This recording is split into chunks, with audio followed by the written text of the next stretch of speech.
හරි.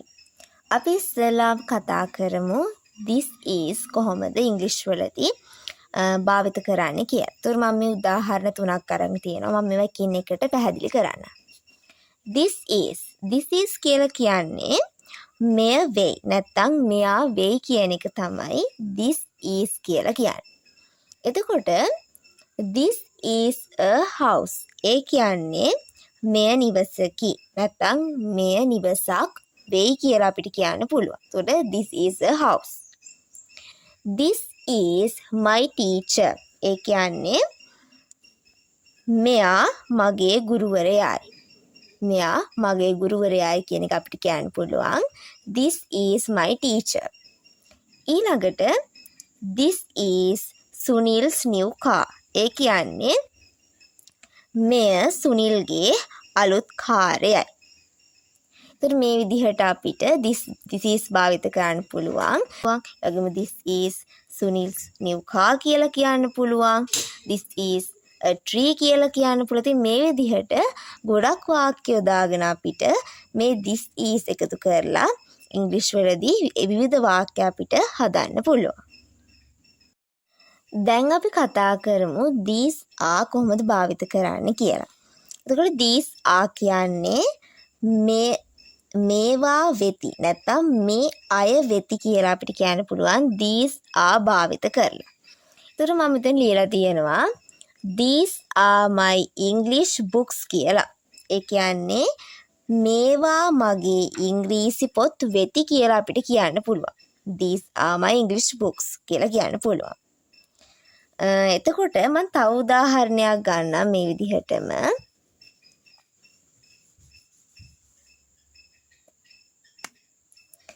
These are new students. These are new students කියලා අපිට කියන්න පුළුවන්. කියන්නේ මේ අය අලුත් ශිෂ්‍යයෝ වෙති. මේ අය අලුත් ශිෂ්‍යයෝ වෙති. එතකොට අපිට මේකම කියන්න ඕන නම් මෙන්න මේ විදිහට ඒ කියන්නේ මේ අය මගේ ළමයි වෙති කියලා අපි කොහොමද කියන්නේ? ඒකත් අපිට කියන්න පුළුවන් මෙන්න මේ විදිහට. These are my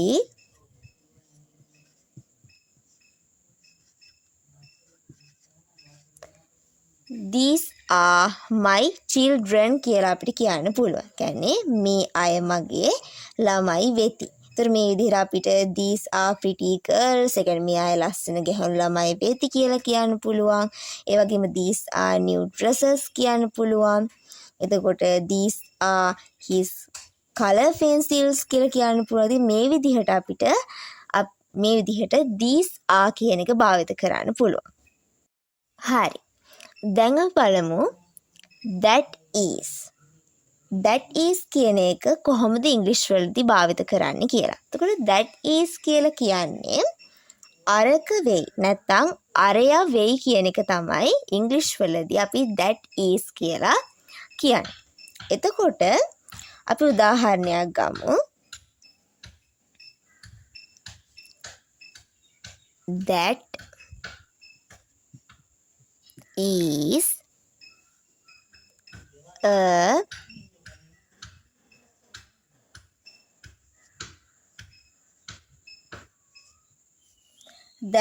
a puppy. ඒ කියන්නේ අර බලු පැටියෙකි. that is a puppy. ඊළඟට අපිට කියන්න පුළුවන් අරක නව පාරකි. ඒක අපි කොහොමද කියන්නේ? that is a new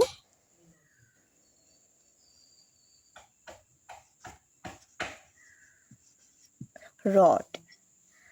That is a new road කියලා අපිට කියන්න පුළුවන් අරක නව පාරකි කියලා. එතකොට දැන් අපි මේ විදිහට කිව්වොත් අර ගොවියෙකි. අර ගොවියෙකි. ඒක අපි කොහොමද කියන්නේ? ඒකත් අපිට කියන්න පුළුවන් that is a farmer කියලා අපිට කියන්න පුළුවන්. ඒ කියන්නේ අර ගොවියෙකි. that is a farmer. එතකොට එහෙනම් that is කියලා කියන්නේ අරක වෙයි අරයා වෙයි කියන එක.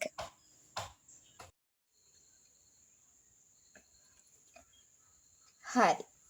ඊළඟට අපි කතා කරනවා those are කියන එක ගැන. එතකොට those are කියලා කියන්නේ අරවා වෙති නැත්නම් අර අය වෙති.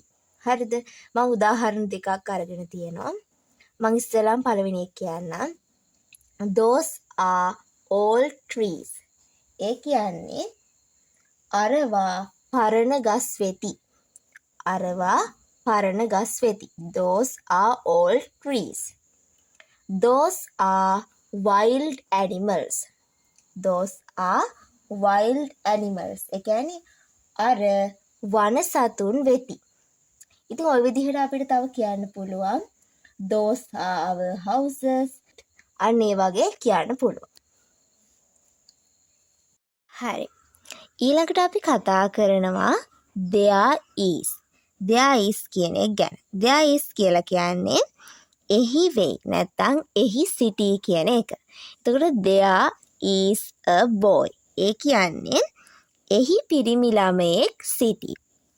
there is one child. ඒ කියන්නේ එහි එක් ළමයෙක් සිටි. ඉතින් මේ විදිහට අපිට මේ there is භාවිත කරලා තව ගොඩක් වාක්‍ය හදලා කියන්න පුළුවන්. මම තව උදාහරණ ටිකක් කියන්නම්. පින්තූරේ ගසක් වෙයි කියලා අපි ගන්නෙ කොහොමද? there is a tree in the picture කියලා අපිට කියන්න පුළුවන්. එහෙම නැත්නම් අපිට කියන්න පුළුවන් එහි පින්තූරයක් වෙයි. කියන්නේ there is one picture කියලා කියන්න පුළුවන්. එතකොට එහි එක් කාන්තාවක් සිටී කියන එක අපි කොහොමද කියන්නේ? there is one woman කියලා කියන්න පුළුවන්. ඉතින් මේ විදිහට අපිට වාක්‍ය කිහිපයක් හදලා බලන්න පුළුවන් මේ there is වලින්. හරි. ඊළඟට අපි කතා කරනවා there are කියන එක ගැන. there are කියලා කියන්නේ එහි වෙති නැත්නම් එහි සිටීති. එතකොට මම උදාහරණයක් දාලා තියෙනවා. there are 7 birds කියලා. there are 7 birds. ඒ කියන්නේ මොකක්ද? එහි කුරුල්ලන් 7 දෙනෙක් වෙති.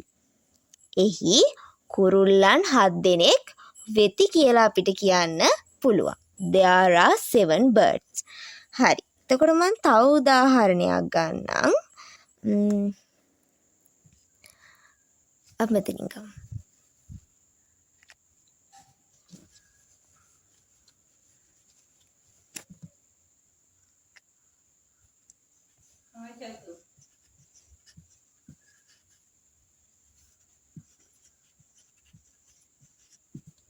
හරි.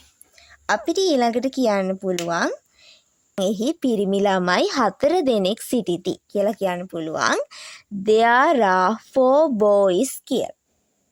එහි පිරිමි ළමයි 4 දෙනෙක් සිටිති කියලා කියන්න පුළුවන්. there are 4 boys කියලා.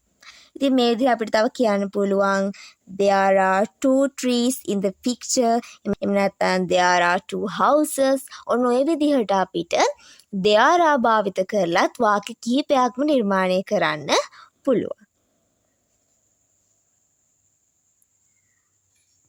හරි. එහෙනම් ඔන්න අපි අද කතා කරා මොනවා ගැනද? this is ගැන අද අපි කතා කරා. these are ගැන අපි අද කතා කරා. that is ගැන අද අපි කතා කරා.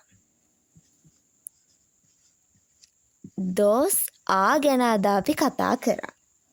ඊට අමතරව අද අපි කතා කරා there is ගැන වගේම there are ගැන. there are. හරි. එතකොට ඔන්න මං හදපු වාක්‍ය වලට අමතරව තව වාක්‍ය ඔයාලට හදන්න පුළුවන්. මේ පැටර්න්ස් ටික භාවිත කරලා. ඉතින් ඔයාලට පුළුවන් නම් ඔයාලා හදන වාක්‍ය කමෙන්ට් සෙක්ෂන් එකේ දාලා තියන්න. ඉතින් තවත් පාඩමකින් හමු වෙමු ආයේ.